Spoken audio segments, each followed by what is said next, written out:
Hey, Tay here. First of all, I'm sorry the uploading has been a little bit sporadic lately. The end of the year is so busy. I'm sure that a lot of you guys are super busy as well, but I just haven't had the time to upload as many videos as I want. Even today, I had to really squeeze this video in.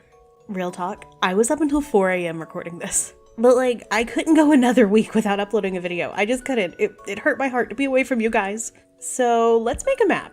But before we get started, I have a special announcement that I'm really excited about. You may have already seen the post that I posted a couple of days ago, but I made a Discord community for us to all hang out and chat and talk about our games and game dev together in. And obviously it's only been live for a couple of days, but already the vibes are so peak. Everyone is at very different game dev experience levels, so it's really cool for newbies and then people who are more experienced to come together and share what they're working on and help each other out. It's just great. So if that's the sort of community that sounds fun to you, please come join the Discord server, link in the description below, and come hang out with us. Or just come and lurk, because I'm going to be posting work in progress stuff and updates on my game that wouldn't make it to YouTube, but I want to share with somebody. And with that out of the way, let's get to the map. So I watch a lot of Chinese TV shows, and because of that, my TikTok has skewn very Chinese lately. And one thing I keep seeing a lot of are these hanging cliff villages, particularly this one in Huangshan Valley. And after seeing so many TikToks about this place, I was so inspired. So let's add a very similar looking place into my game.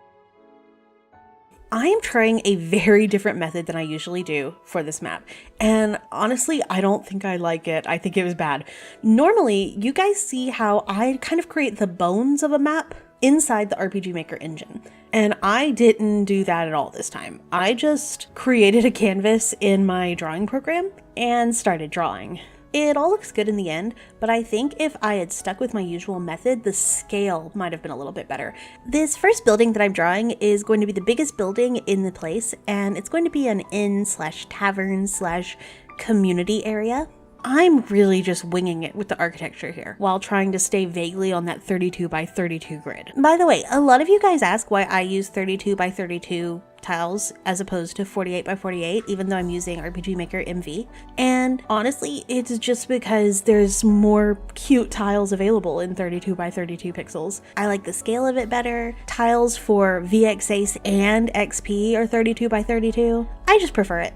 This next building I'm calling the Elder's House, but you have to pass through it to get to one of those other little sections. So even though at least part of this building is the Elder's House, since people will regularly have to pass through there in the village, I kind of want to make it almost like a museum in a way, where the elder has displayed things of importance to the village. I got to visit a chief's house once, and the chief sort of had that kind of thing going on. So I'm kind of copying that here. When building a town like this, I really have to think about what I need for gameplay reasons in my town. What buildings will support and uplift the mechanics I've created, while still being visually appealing and also fit in narratively. For example, I have a cooking system in my game, and food plays a big role in battle, so I definitely need a place to cook in every village. Also, my game is very JRPG, so it's pretty necessary to have the classics like an armor shop and a weapon shop. However, in a small village like this that's literally on the side of a cliff, I can't imagine that they would really need armor and weapons. So instead of a proper shop, what I'm going to add in is this little storage room.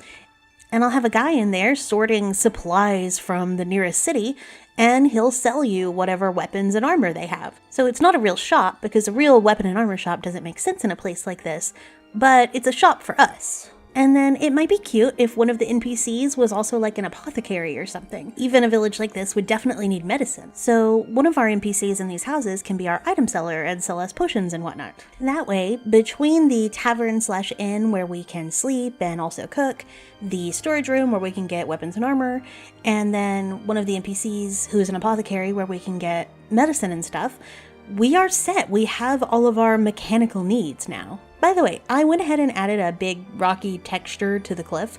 We're going to go back in and add a lot of detail later, but for now that works as a placeholder. And while the me here talking to you has just been yapping, the me who has been making this map at 3 a.m. and crying about it has been slowly building these buildings. I've been really enjoying making my own buildings and like customizing the walls and using little bits and bobs to give it more architectural interest. But also, it is super tedious, as you can tell. This video is cut down so much. There are so many times when I am just like zoomed in a ridiculous amount and moving things by 1 pixel. Also, as you guys know, I use almost entirely free tile sets, and those are limited. So I have to make do with what I have, which means a lot of just kind of figuring things out and putting stuff together and hoping it works. It was kind of sad because I really am going for this like Cdrama ancient Chinese vibe with this place, which is hard to do when I don't want to pay for an ancient Chinese tile set, you know what I mean? So I don't know if any of this architecture is like properly Chinese. I used a couple of Japan-themed tile sets from XP, and then I used a roof that was from a Korean tile set, and then I used another roof that was just from a general farm tile set, and we're doing some mixing and matching. And also, right now, it does look kind of crazy, but it'll start coming together whenever I color adjust later. I'm just going to go ahead and, like, build all my buildings first, and let them be mix-matchy.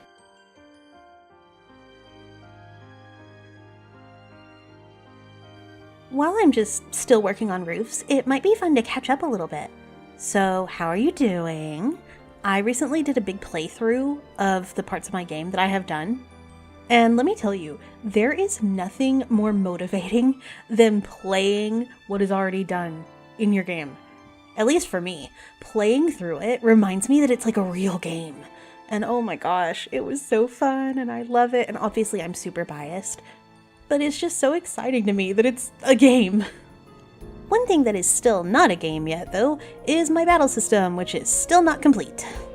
I know it's been literally months since I made that little devlog showing you guys, oh hey, look what I've worked on this last 2 weeks. I coded a battle system, yay, it's still a work in progress.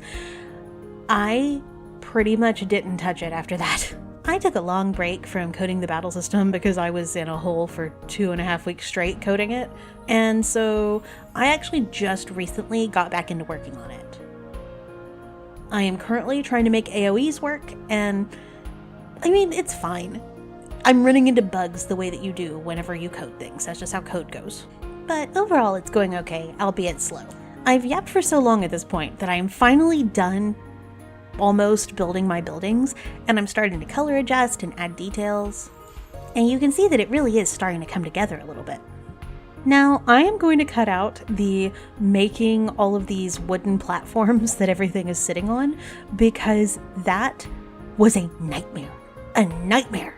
So you're just going to get to see it, oh, cut to, done. I know that it's like almost insulting to call these tiles that have edges and stuff and like need to go in a certain direction math, but it's like math adjacent in my brain. And I was tired and I was having so much trouble being like, wait, which direction goes where? What's happening? Who is this? So I was putting the wrong tiles down so many times. Feel grateful that I cut that part out of the video, because it really was just me going back and forth, confusing left from right, and getting really frustrated for like an hour. Adding that little bottom part of the platform that gives it that weight is pretty satisfying though, so I will leave that in, at least. I really love adding the bottom parts of platforms like this. It just adds so much depth instantly. Oh, it's so good.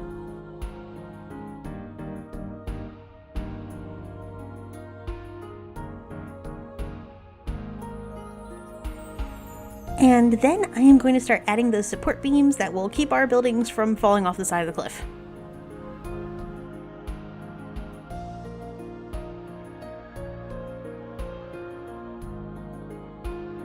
And once those are all done, I am going to start making my stairs? Question mark. This is another part of the video that I'm not going to subject you to. Just know that it was super tedious, and boom, now we've got all of our little stairway things. Amazing. Add in a ladder. And then our actual stone cliff stairs. Again, these look crazy right now, and all of those random rock piles look really bad, but once it's all color corrected, it'll look good. By the way, you guys already noticed this in my ocean shop parallax mapping video thing, but one of my favorite things to do is just pile up these rocks. Once everything is all color corrected and together at the end, the player isn't going to notice that I just piled the same rock texture on top of itself 1,000 times. It's going to be enough visual noise that it'll just look like, oh yeah, there's rocks. And then I'm going to add some wooden beams to my buildings. And I remembered that these buildings actually need doors, so get out of your window, we need a door. And then we're really just kind of detailing these buildings at this point. Add more lanterns, more doors, more details, more little wooden bits. And then we can finally color correct the buildings, and you'll see what I mean, that it all starts looking a little bit better, a little more interesting, a little less crazy. I don't want every single building to be the exact same color or with the exact same style. I don't think that that's very realistic or cute. But I do want them to all look like they kind of go together, so I try to stay within the same general color palette. In this case, I'm using a lot of muted browns, beiges, and grays, with that white from a lot of the windows and lanterns as contrast. And this is where things really start coming together. As you can see, I am once again piling up rocks, my favorite thing to do. And here's the thing, the player is never going to see the full map the way that we get to look at it. They're only ever going to see the areas around the pretty small walking path. So for the player, they're going to think that the entire mountain is very rocky and textured and interesting looking, but in reality, we are just going to layer up some of these rock textures on top of each other, only in this sort of small contained area.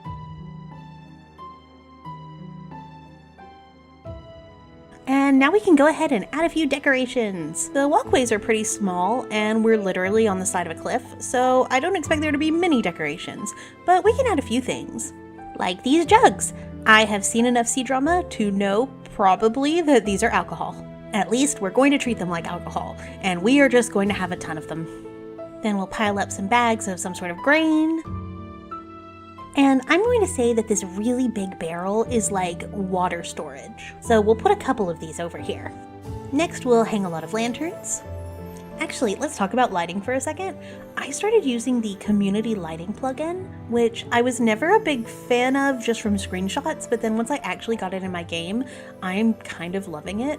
I'm just using it so far for like flickering circles of lights on things like lanterns and stuff. But it's a pretty cool plugin. I think that it looks best if you don't use it just by itself to do the lighting. Like I already do shadow and lighting through my parallaxing, and then it adds an extra layer when I use the community lighting plugin. And oh my god, this part is insane. I am insane. I decided to place all of my railings in like single pieces like that around the entire map for all of these walkways. I'm not going to make you watch that for the entire map, but please enjoy this one tiny section and appreciate how insane I am, I guess. And then we're done. Oh my gosh, wow, we have all of our railings. That's amazing. Let's add shadows. Next, I'm going to go in and add just a ton of plants around to break up that brown and just make it all look a little bit prettier, cuter, nicer. And those plants are the last thing that I really do in this map. I haven't created the NPCs for here yet, though there will only be 1 or 2 outside. Most people are going to be inside in this village. And I haven't made the interiors yet. That's gonna be a different video probably, if you guys even want to see that. I think it's fun whenever we make like a whole area together like we did with the fishing village, except with the fishing village, unlike with this one, we came in a little bit late because I'd already started planning out the village long before I started recording. But this time I got to bring you with me for the entire process, so I think it might be cool to also do the interiors together. But let's take a look around. Off camera, I added my weather, parallax, footstep sounds, and lighting effects using that community lighting plugin that I mentioned. Actually, I didn't place all of my lights correctly, so you'll see that there's some off-center lights. I'll fix them some other time.